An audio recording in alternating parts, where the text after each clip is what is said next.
seems to stop moving entirely. Jenny's eyes were wide with pure shock, her face so close to Lisa's that she could see the teeny gold flakes in her dark eyes. Their lips were pressed together perfectly, a sudden warm coldness that sent a massive jolt of electricity straight down Jenny's spine. She should have pulled away instantly. She should have screamed, pushed Lisa off the bed, or called her an idiot, but her brain was completely frozen.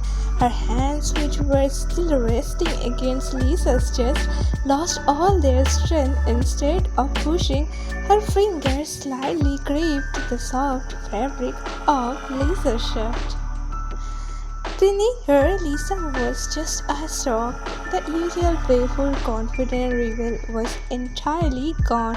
Lisa's eyes were wide, her breath catching in her throat, but as the second ticked by in total silence, the shock morphed into something much deeper.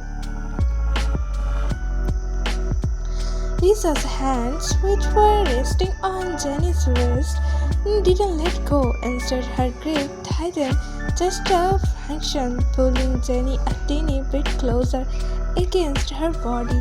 The accidental touch turned deliberate. Lisa softly, gently pressed her lips a little deeper against Jenny's for one breathless, melting second. It wasn't a fight anymore, it was so real. The sudden warmth of the deeper touch finally broke the spell. Jenny let out a soft, shaky gasp. Breaking the contact, she scrambled back out. So fast she almost fell off the opposite side of the bed, tangling her legs in heavy seats. Both of them sat up quickly, completely breathless, as if they had just run a marathon. The silence in the bedroom was so heavy you could hear a pin drop. Jenny, pressing her finger against her own lips, her voice trembling and completely stripped off her ice cream mask. You? What did you just do?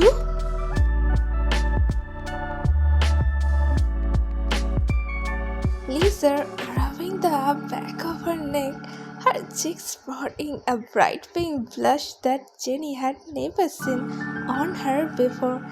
It was just an accident, Jen.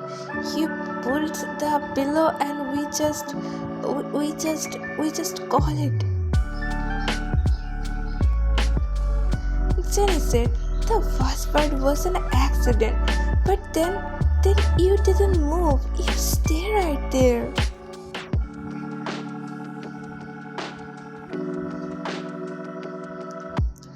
Lisa, looking away, unable to meet Jenny's intense gaze. For first time in her life, well, you didn't move either, President. You were holding on to my shirt like your life depended on it.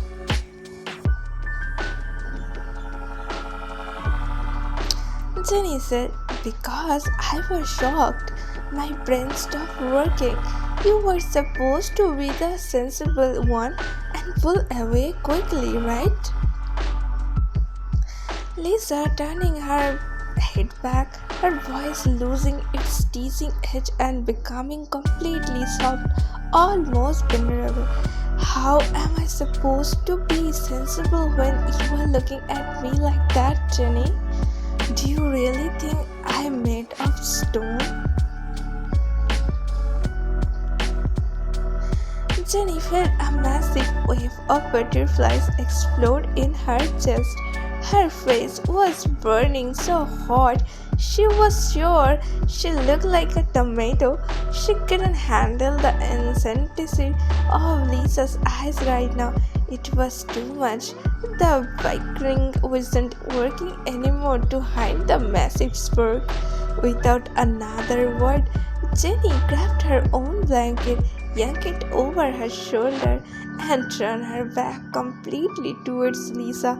She lay down on the absolute edge of the mattress, facing the cold wall, pulling the cover all the way up to her nose.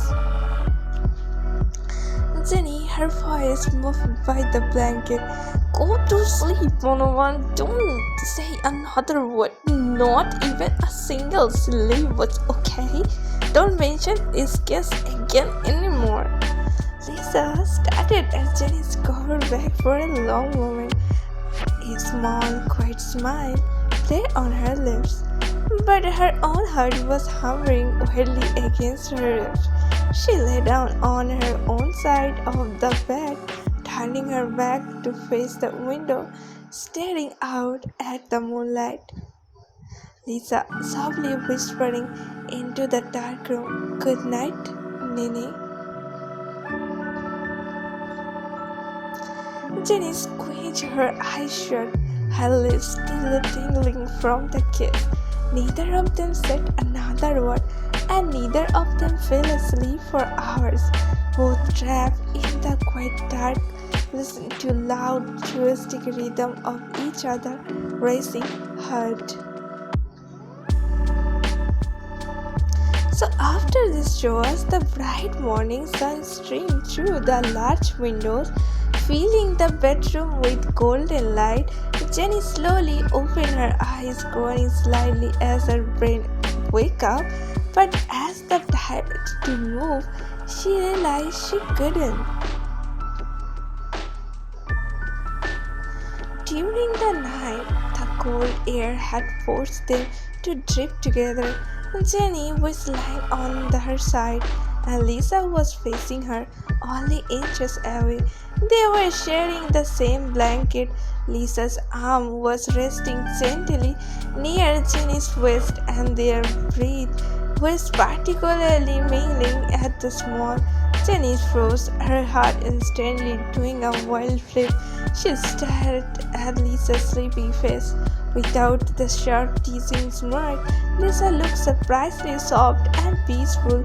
The memories of last night's accidental but very real kiss flashed through Jenny's mind. Suddenly, Lisa's eyelash fluttered. Jenny panicked, quickly sliding backward out of the bed before Lisa could open her eyes. She grabbed her robe, her face burning hot in the morning light, and rushed down onto the kitchen. Everything felt too real, too close, and way too intimate. Jenny stood in the kitchen, trying desperately to find her usual ice-cold calmness. She decided to make breakfast to distract herself. She took out some vegetables, a knife, and a pan, but her hands were shaking so much that the knife clattered against the cutting board. Jenny whispering to herself, gripping the counter. "Calm down, Jenny. It was just a stupid accident. You are the student council president. You do not get nervous over a silly rebel." Hearing soft footsteps, Jenny quickly picked up the knife and tried to look busy. Lisa walked into the kitchen, rubbing her eyes. Her hair was messy and she looked incredibly cute, which only made Jenny more nervous.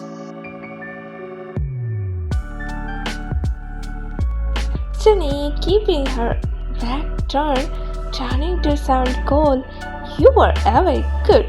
There is a tea on the counter. Drink it and then you can leave."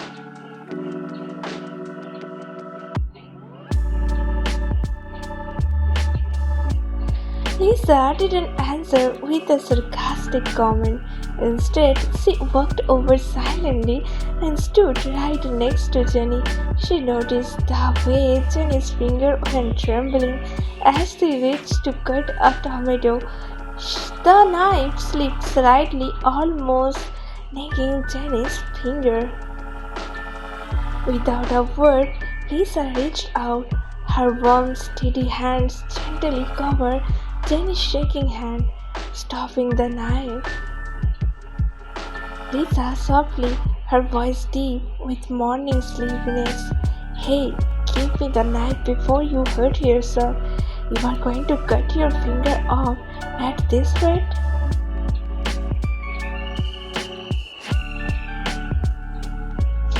Jenny pulling her hand back, her cheeks turning bright pink as she avoided eyes contact. I am perfectly fine, Manohar. I don't need your help at all. Please. He's gently taking the knife and stepping into Jenny's face to cut the vegetable. I know you don't need it, President, but let me do it anyway. You go sit down and pour the tea, okay? I will handle it with myself. Jenny stood there for a second, shocked by how gentle Lisa was being. Usually, Lisa would tease her until she cried out of frustration, but today Lisa was being careful, as if she knew exactly how overwhelmed Jenny's heart was feeling.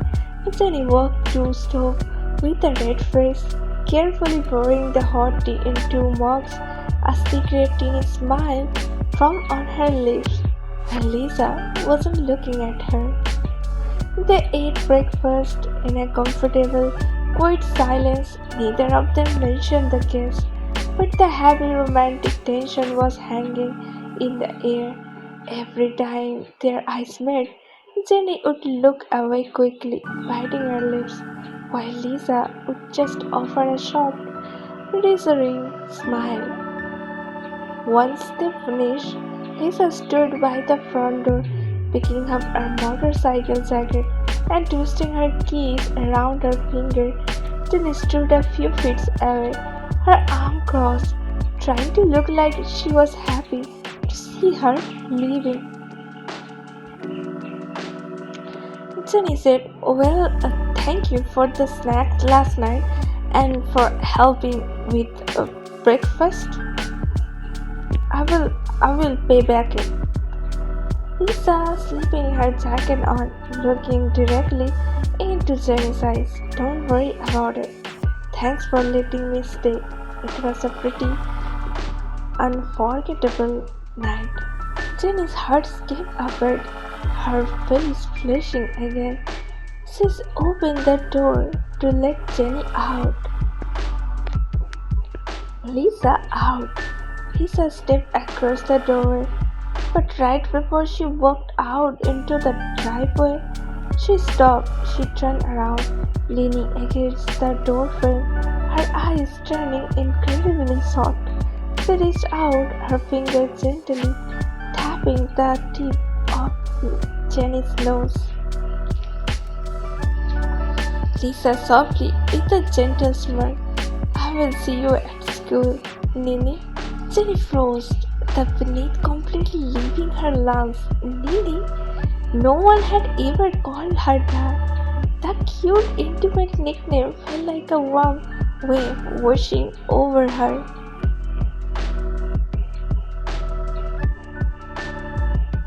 Before Jenny could even find her voice to argue or complain, Lisa put her helmet on, hopped onto her motorcycle, and drove away with a loud roar of the engine. Jenny stayed by the open door for a long time, her hand slowly rising to touch her nose where Lisa had just tapped it. Her face was completely crimson and her stomach was full of wild, uncontrollable butterflies.